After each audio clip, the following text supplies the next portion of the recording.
In this guide, I'm going to show you guys how can you take a screenshot on your iPhone without using buttons. There are two different ways you can do this. The first method is by using Siri.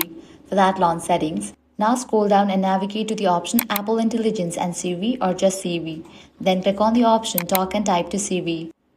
Now check in for the option Hey Siri or Hey Siri and enable it.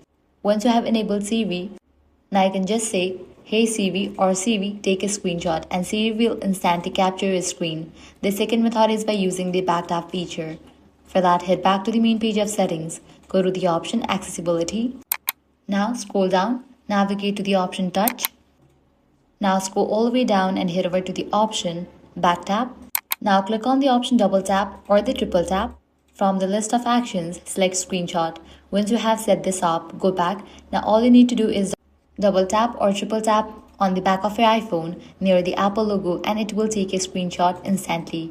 As you can see, the back tap feature works perfectly and makes taking screenshots much easier without using buttons.